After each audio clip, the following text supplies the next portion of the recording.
Hi guys, എല്ലാവർക്കും എൻ്റെ നമസ്കാരം. Welcome to my channel Canadian Malayali.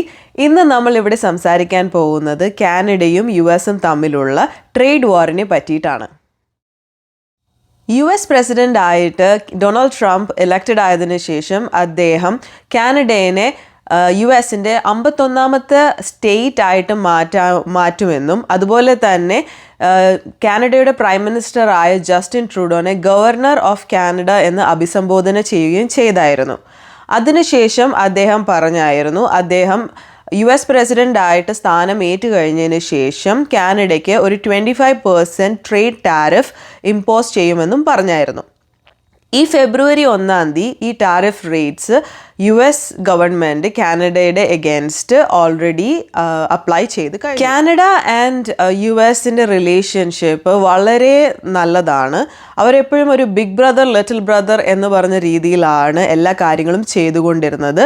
Even 2 world war വരെയും അവർ ഒരുമിച്ച് ഫൈറ്റ് ചെയ്തിട്ടുണ്ട്. അതുപോലെ തന്നെ US-ൽ എന്തെങ്കിലും ഇഷ്യൂ ഉണ്ടാകുമ്പോൾ കാനഡയും, കാനഡയിൽ എന്തെങ്കിലും ഇഷ്യൂ ഉണ്ടാകുമ്പോൾ US-ൻ്റെ സപ്പോർട്ടും എപ്പോഴും ഉണ്ടായിരുന്നു. പക്ഷേ ട്രംപ് പ്രസിഡന്റ് ആയതിനു ശേഷം ട്രംപ് കാനഡയുടെ എഗെയിൻസ്റ്റ് ഈ ഓരോരോ കാര്യങ്ങൾ ചെയ്യും. അതായത് കാനഡയെ 51st സ്റ്റേറ്റ് എന്ന് പറഞ്ഞ് അഭിസംബോധന ചെയ്യും. അതുപോലെ തന്നെ ട്രൂഡോനെ ഗവർണർ ഓഫ് കാനഡ എന്ന് പറയുകയൊക്കെ ചെയ്തു. അത് കഴിഞ്ഞിട്ട് ഇപ്പോൾ ഈ ഫെബ്രുവരി 1-ാം തീയതി മുതൽ കാനഡയ്ക്ക് 25% ടാരിഫ്, മെക്സിക്കോയ്ക്ക് 25% ടാരിഫ്, അതുപോലെ തന്നെ ചൈനയ്ക്ക് 10% ടാരിഫാണ് അനൗൺസ് ചെയ്തത്. കാനഡയിലെ ഒരു 60 to 70% എക്സ്പോർട്സ് അവർ എക്സ്പോർട്ട് ചെയ്യുന്നത് US-ലേക്കാണ്. അപ്പോൾ ആ പ്രൊഡക്ട്സിനൊക്കെ 25% ടാരിഫ് വന്നു കഴിഞ്ഞിട്ടുണ്ടെങ്കിൽ അത് കനേഡിയൻ എക്കോണമീനെ നന്നായിട്ട് ബാധിക്കും. അത് അറിഞ്ഞുകൊണ്ട് തന്നെയാണ് ഡൊണാൾഡ് ട്രംപ് ഇത് ചെയ്തത്. ഇങ്ങനെയുള്ള ഒരു ഡിസിഷൻ എടുക്കാനായിട്ട് ഡൊണാൾഡ് ട്രംപിൻ്റെ റീസൺസ് എന്ന് പറഞ്ഞിട്ടുണ്ടെങ്കിൽ ഇതൊക്കെയാണ്. ഓക്കെ, ഫസ്റ്റ് പറയുന്നത് അമേരിക്കൻ എക്കോണമി ബൂസ്റ്റ് ചെയ്യാൻ വേണ്ടിയിട്ടാണ്. അതായത് ഇപ്പോൾ അമേരിക്ക ഇങ്ങനെയുള്ള കൺട്രീസിന് 25% ടാരിഫ് ചെയ്യുമ്പോഴത്തേക്കും അവരുടെ കമ്പനീസ് തിരിച്ച് പ്രൊഡക്ഷൻ അവരുടെ തന്നെ കൺട്രിയിലാക്കും. അപ്പോൾ കൂടുതൽ ജോബ് ഓപ്പർച്യൂണിറ്റീസ് ഉണ്ടാവും, എക്കോണമി ഇംപ്രൂവ് ആവും എന്നുള്ളതാണ് പുള്ളിയുടെ ഫസ്റ്റ് പോയിന്റ്. സെക്കൻഡ് പോയിൻ്റായിട്ട് പറയുന്നത് എന്താണെന്ന് വെച്ച് കഴിഞ്ഞിട്ടുണ്ടെങ്കിൽ ഈ എല്ലാ കൺട്രിക്കും ട്രേഡ് ഡെഫിസിറ്റ് ഉണ്ട് US-ഉമായിട്ട്. അപ്പോൾ ആ ട്രേഡ് ഡെഫിസിറ്റ് കുറയ്ക്കാൻ വേണ്ടിയിട്ടുമാണ് ഈ ടാരിഫ്സ് ഇമ്പോസ് ചെയ്തേക്കുന്നതെന്ന് പറഞ്ഞിട്ടുണ്ട്. അതല്ലാണ്ട് ട്രംപ് പറഞ്ഞിരിക്കുന്ന റീസൺ എന്തൊക്കെയാണെന്ന് വെച്ചിട്ടുണ്ടെങ്കിൽ കാനഡയുടെ ബോർഡർ, കാനഡ US ബോർഡർ എന്ന് പറഞ്ഞിട്ടുണ്ടെങ്കിൽ വേൾഡിലെ ഏറ്റവും ലോങ്ങസ്റ്റ് ഫ്രീ അല്ല ഓപ്പൺ ആയിട്ടുള്ള ബോർഡറാണ്. ഫ്രീ അല്ല, ഓപ്പൺ ആയിട്ടുള്ള ബോർഡറാണ്. അവർക്ക് ഒരു ബോർഡർ പ്രത്യേകിച്ചില്ല, ഓപ്പൺ ആയിട്ടുള്ള ബോർഡറാണ് കാനഡയും US-ഉം ഷെയർ ചെയ്യുന്നത്.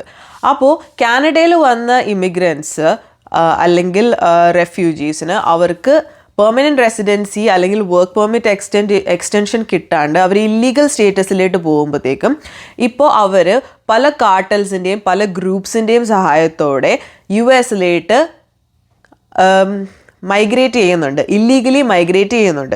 അങ്ങനെ കുറേ ആളുകൾ US-ൽ പിടിക്കുകയും അവരെ പിന്നീട് ഇന്ത്യയിലേക്കും പല രാജ്യങ്ങളിലേക്കും ഡീപ്പോർട്ട് ചെയ്യുകയും ചെയ്തു. അപ്പോൾ ബോർഡർ സെക്യൂരിറ്റി കാനഡ ഭയങ്കര ലാക്സ് ആയിട്ടാണ് ചെയ്യുന്നത്. അതുപോലെ തന്നെ കാനഡയുടെ ഇമിഗ്രേഷൻ സിസ്റ്റം ഭയങ്കരമായിട്ട് ബ്രോക്കൺ ആയതുകൊണ്ട് അത് US-നെ എഫക്റ്റ് ചെയ്യുന്നുണ്ട് എന്നതാണ് ഡൊണാൾഡ് ട്രംപിൻ്റെ വേറൊരു റീസൺ. അതുപോലെ തന്നെ ഡൊണാൾഡ് ട്രംപ് പറഞ്ഞ ഒരു കാര്യം എന്ന് പറഞ്ഞിട്ടുണ്ടെങ്കിൽ കാനഡയെ US മിലിറ്ററി വൈസ് ഭയങ്കരമായിട്ട് സപ്പോർട്ട് ചെയ്യുന്നുണ്ട്. അതുപോലെ തന്നെ ട്രേഡ് ഡെഫിസിറ്റും ഉണ്ട്. അങ്ങനെയുള്ള അതുപോലെ തന്നെ US കാനഡയ്ക്ക് ഒത്തിരി സബ്സിഡീസ് കൊടുക്കുന്നുണ്ട്. ഓക്കെ, പക്ഷെ പുള്ളി പറയുന്നത് അവരൊരു വേറൊരു കൺട്രി ആയിട്ടാണ് നിൽക്കുന്നതെങ്കിൽ ഈ സബ്സിഡീസ് ഒന്നും കൊടുക്കേണ്ട കാര്യമില്ല. അതുകൊണ്ടാണ് കാനഡയെ 51ാമത്തെ സ്റ്റേറ്റ് ആയിട്ട് കൺസിഡർ ചെയ്യാം എന്ന് ഡൊണാൾഡ് ട്രംപ് പറയുന്നത്. അപ്പോൾ അങ്ങനെ കൺസിഡർ ചെയ്യുവാണെങ്കിൽ ഡൊണാൾഡ് ട്രംപ് പറഞ്ഞേക്കുന്നത് കാനഡയിൽ ഒരു ടാരിഫ്സും ഉണ്ടാവില്ല, ടാക്സ് കുറവായിരിക്കും, അതുപോലെ തന്നെ എക്കോണമിയും അവർ ബൂസ്റ്റ് ചെയ്യും, മിലിറ്ററി സപ്പോർട്ടും ഉണ്ടായിരിക്കും എന്നാണ് US പ്രസിഡന്റ് ഡൊണാൾഡ് ട്രംപ് പല ട്വീറ്റ്സിലൊക്കെ ആയിട്ട് എക്സ്പ്രസ് ചെയ്തിട്ടുള്ളത്. അതുപോലെ തന്നെ കാനഡയുടെ നേറ്റോയിൽ എല്ലാ കൺട്രീസും, നേറ്റോയുടെ പാർട്ടായിട്ടുള്ള എല്ലാ കൺട്രീസും ഒരു GDP-യുടെ 1% മിലിറ്ററിക്ക് വേണ്ടി സ്പെൻഡ് ചെയ്യണം എന്നുള്ളൊരു അഗ്രിമെൻ്റ് ഉണ്ട്. അത് 2% ഓഫ് കൺട്രീസ് GDP ആണ് പറയുന്നത്. പക്ഷേ കാനഡ ഇതുവരെയായിട്ടും അത് ഫുൾഫിൽ ചെയ്തിട്ടില്ല. അതുപോലെ തന്നെ കാനഡയുടെ മിലിറ്ററി ആൻഡ് ഡിഫൻസ് സിസ്റ്റം വീക്കാണ്. അതുകൊണ്ടാണ് ഡൊണാൾഡ് ട്രംപ് പറയണത് നിങ്ങൾക്ക് മിലിറ്ററി സപ്പോർട്ട് ഇനി ഞങ്ങൾ തരില്ല, നിങ്ങൾ നിങ്ങളുടെ മിലിറ്ററി സപ്പോർട്ട് കൂട്ടണം എന്നുള്ളതും ഡൊണാൾഡ് ട്രംപ് പറഞ്ഞിട്ടുണ്ട്. അതുപോലെ തന്നെ വേറൊരു കാര്യം എന്ന് പറഞ്ഞിട്ടുണ്ടെങ്കിൽ കാനഡയുടെ അപ്പർ റീജിയൻ, നോർത്തേൺ റീജിയൻ എന്ന് പറഞ്ഞിട്ടുണ്ടെങ്കിൽ ആർട്ടിക് സർക്കിളാണ്, അവിടെ സീയും ഉണ്ട്. അപ്പോൾ ഈ ഏരിയയിൽ ഇപ്പോൾ റഷ്യ ചൈനീസ് പ്രസൻസ് ഭയങ്കരമായിട്ട് കൂടുന്നുണ്ട്. അത് US ആസ് എ കൺട്രിക്ക് ഭയങ്കര വലിയൊരു സെക്യൂരിറ്റി ത്രെട്ടായിട്ട് US കാണുന്നുണ്ട്. അതിൻ്റെ എഗെയിൻസ്റ്റ് കാനഡ ഒന്നും ചെയ്യാത്തതും US പ്രസിഡന്റ് ഡൊണാൾഡ് ട്രംപിന് ഒരു ഇഷ്യൂ. ഇപ്പോൾ കനേഡിയൻ എക്കോണമി ഭയങ്കര വീക്കാണ്. ഇവിടെ ഭയങ്കര ഇൻഫ്ലേഷനും ഇൻട്രസ്റ്റ് റേറ്റ്സും ഒക്കെ ഭയങ്കര കൂടുതലാണ്. ഈ ഒരു സിറ്റുവേഷൻ മുതലെടുക്കാൻ വേണ്ടിയിട്ടാണോ US പ്രസിഡന്റ് ഡൊണാൾഡ് ട്രംപ് ഇങ്ങനെയുള്ളൊരു മൂവ് ചെയ്യുന്നത് എന്നുള്ളത് സംശയമുള്ളൊരു കാര്യം. US കുറേയധികം കാർ മാനുഫാക്ചറിങ് നടത്തുന്നത് കാനഡയിലാണ്. അതിനെ ബേസ് ചെയ്ത് കാനഡയിൽ ഒത്തിരി ആൾക്കാർ കാർ മാനുഫാക്ചറിങ്ങും അതുപോലെ തന്നെ ഡീലർഷിപ്സിലും വർക്ക് ചെയ്യുന്നുണ്ട്. അപ്പോൾ ഇങ്ങനെ ഒരു ടാരിഫ് റേറ്റ് വന്നു കഴിഞ്ഞിട്ടുണ്ടെങ്കിൽ, അതുപോലെ തന്നെ US നിന്ന് കാനഡയിൽ നിന്ന് ഈ ഓട്ടോമൊബൈൽ ഇൻഡസ്ട്രീസ് ഒക്കെ US മാറിയിട്ടുണ്ടെങ്കിൽ ഈ ഇൻഡസ്ട്രിയിൽ വർക്ക് ചെയ്യുന്ന ആൾക്കാരുടെ ജോബ് എഫക്റ്റ് ആവാൻ ചാൻസ് ഉണ്ട്. ഓൺടാരിയോ പ്രീമിയർ ആയ ഡഗ് ഫോർഡ് പറഞ്ഞേക്കുന്നത് ഈ ഒരു റീസൺ കൊണ്ട് ഓൺടാരിയോ പ്രൊവിൻസിൽ മാത്രം 4 ലക്ഷം ആൾക്കാരുടെ ജോലി പോകാനുള്ള ചാൻസസ് ഉണ്ട് എന്നാണ്. US പ്രസിഡന്റ് ഡൊണാൾഡ് ട്രംപിന് കാനഡയിൽ ഒരു കണ്ണുള്ളത് ഈ ഒരു റീസൺ കൊണ്ട് മാത്രമല്ല. Canada is rich in natural resources. കാനഡയിൽ നല്ല വെള്ളമുണ്ട്, അതുപോലെ തന്നെ മിനറൽസ് ആൻഡ് ഓയിൽസ് ഒക്കെ നല്ലപോലെയുള്ളൊരു രാജ്യമാണ് കാനഡ. അപ്പോൾ അതിലൊരു കണ്ണ് വെച്ചിട്ടാണ് ഡൊണാൾഡ് ട്രംപ് ഇത് ചെയ്യുന്നതെന്നും സംശയമുണ്ടെന്ന് പലരും പറയുന്നുണ്ട്. സോ ഫെബ്രുവരി 1 US ഈ ടാരിഫ് റേറ്റ്സ് ഫിക്സ് ചെയ്തതിന് ശേഷം കനേഡിയൻ ഗവൺമെൻറ് അതിൻ്റെ റെസ്പോൺസ് ആയിട്ട് ചെയ്തത് എന്താണെന്ന് വെച്ചിട്ടുണ്ടെങ്കിൽ US നിന്ന് കാനഡയിലേക്ക് വരുന്ന എല്ലാ ഇമ്പോർട്ട്സിനും, അതായത് എല്ലാ എക്സ്പോർട്സിനും കാനഡയും 25% ടാരിഫ്സ് ചാർജ് ചെയ്യാൻ പോവാണ് എന്ന് ഒരു തീരുമാനമെടുത്തു. അതുപോലെ തന്നെ ഓൺടാരിയോ പ്രീമിയർ, ഇപ്പം ഞാൻ താമസിക്കുന്നത് ഓൺടാരിയോ എന്ന പ്രൊവിൻസിലാണ്. ഓൺടാരിയോയിലെ പ്രീമിയർ എന്ന് പറഞ്ഞിട്ടുണ്ടെങ്കിൽ ഇവിടുത്തെ ഒരു നമ്മുടെ ചീഫ് മിനിസ്റ്ററിൻ്റെ ഒരു സെയിം പദവിയാണ്. അപ്പോൾ അദ്ദേഹം പറഞ്ഞത് എന്താണെന്ന് വെച്ചിട്ടുണ്ടെങ്കിൽ LCBO, അതായത് ഓൺടാരിയോയിലെ ബിവറേജ് ഷോപ്സിനാണ് LCBO എന്ന് പറയുന്നത്. LCBOയിലെ എല്ലാ റാക്സിൽ നിന്നും അമേരിക്കൻ ബിവറേജസ്, അതായത് അമേരിക്കൻ ആൽക്കഹോൾ ബിവറേജസ് എല്ലാം എടുത്ത് മാറ്റാനുള്ള ഒരു ഡിസിഷൻ പറഞ്ഞിട്ടുണ്ട്. ഇന്ന് ഫെബ്രുവരി 3 മുതൽ അമേരിക്കൻ ആൽക്കഹോൾ ഒന്നും നമുക്ക് LCBOയിൽ കിട്ടില്ല. വേറെ ഒരു ഡിസിഷൻ ഡഗ് ഫോർഡ് ചെയ്തത് എന്താണെന്ന് വെച്ചിട്ടുണ്ടെങ്കിൽ അദ്ദേഹം ഇലോൺ മസ്കിൻ്റെ സ്റ്റാർലിങ്സുമായിട്ട് ഓൺടാരിയോയ്ക്ക് ഒരു പ്രൊജക്റ്റ് ഉണ്ടായിരുന്നു. ആ പ്രൊജക്റ്റ് ഫുള്ളി ക്യാൻസൽ ചെയ്തു. ആ പ്രൊജക്റ്റ് ഇനി മുന്നോട്ട് കൊണ്ടുപോകുന്നില്ലെന്നാണ് ഡഗ് ഫോർഡിൻ്റെ തീരുമാനം. കാനഡ മോസ്റ്റ്ലി ടാരിഫ്സ് ചാർജ് ചെയ്യുന്നത് അലൂമിനിയത്തിനും അതുപോലെ തന്നെ സ്റ്റീലിലുമാണ്. Canada is one of the best in making aluminium and steel products. അപ്പോൾ അവർ ആ ഒരു കാര്യത്തിലാണ് ഏറ്റവും കൂടുതൽ ടാരിഫ്സ് US ചാർജ് ചെയ്യാനായിട്ട് തീരുമാനിച്ചിട്ടുള്ളത്. ഈ 25% ടാരിഫ് റേറ്റ്സ് എല്ലാ പ്രൊവിൻസസും ചാർജ് ചെയ്യുന്നില്ല.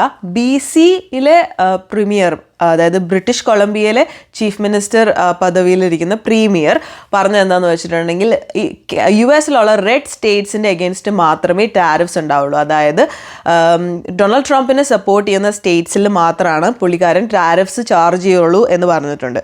ഈ ഒരു കാര്യത്തിനോട് ഞാൻ അനുകൂലിക്കുന്നില്ല. കാരണം എന്താണെന്ന് വെച്ചിട്ടുണ്ടെങ്കിൽ US as A federal government ആണ് കാനഡയുടെ എഗെയിൻസ്റ്റ് ടാരിഫ്സ് ചെയ്തേക്കുന്നത്, അല്ലാണ്ട് ലിബറൽ സ്റ്റേറ്റ്സിൻ്റെയോ അല്ലെങ്കിൽ കൺസർവേറ്റീവ് സ്റ്റേറ്റ്സിൻ്റെയോ അഗെയിൻസ്റ്റ് അല്ല. അപ്പോൾ നമ്മൾ ടാരിഫ് ചാർജ് ചെയ്യുമ്പോഴത്തേക്കും US എല്ലാ സ്റ്റേറ്റ്സിൻ്റെ അഗെയിൻസ്റ്റും ടാരിഫ് ചാർജ് ചെയ്യണമെന്നാണ് എൻ്റെ ഒരു അഭിപ്രായം.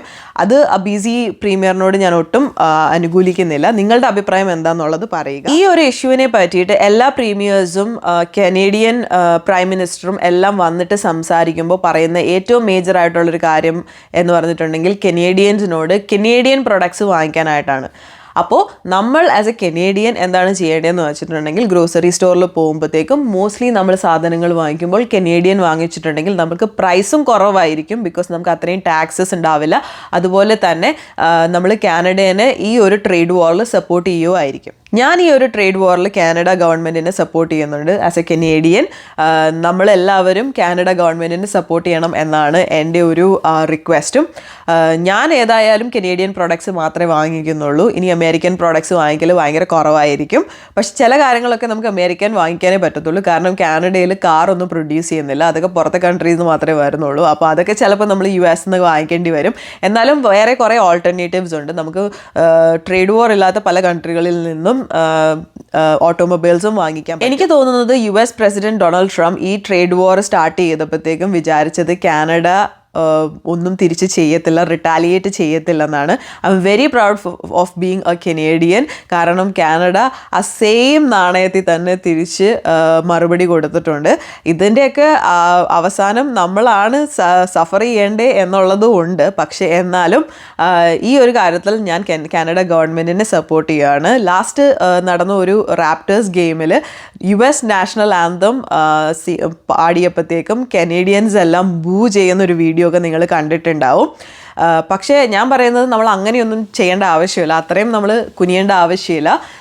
അത്രയും നമ്മൾ തരം താഴേണ്ട ആവശ്യമില്ല. നമുക്ക് അതേ നാണയത്തിൽ തന്നെ തിരിച്ച് റെസ്പോൺസ് കൊടുക്കാം. അതായത് നമ്മൾ കനേഡിയൻ പ്രോഡക്ട്സ് മാത്രം വാങ്ങിച്ച് നമ്മുടെ എക്കോണമീനെ ബൂസ്റ്റ് ചെയ്യുന്ന കാര്യങ്ങൾ ചെയ്ത് നമുക്ക് നമ്മുടെ കൺട്രീനെ സപ്പോർട്ട് ചെയ്യാം. കാനഡ വേഴ്സസ് US ട്രേഡ് വാറിൽ നിങ്ങൾ ആരെയാണ് സപ്പോർട്ട് ചെയ്യുന്നത്? നിങ്ങളുടെ ഇതിനെ പറ്റിയിട്ടുള്ള കമൻറ്റ്സ് എന്താണെന്നുള്ളത് പ്ലീസ് കോമെൻറ്റ് സെക്ഷനിൽ പറയുക. നിങ്ങൾക്ക് ഈ വീഡിയോ ഇഷ്ടപ്പെടുവാണെങ്കിൽ ലൈക്ക്, ഷെയർ ആൻഡ് സബ്സ്ക്രൈബ് ചെയ്യാൻ മറക്കരുത്. ഞാൻ എന്തെങ്കിലും മിസ് ചെയ്തിട്ടുണ്ടെങ്കിൽ ക്ഷമിക്കുക.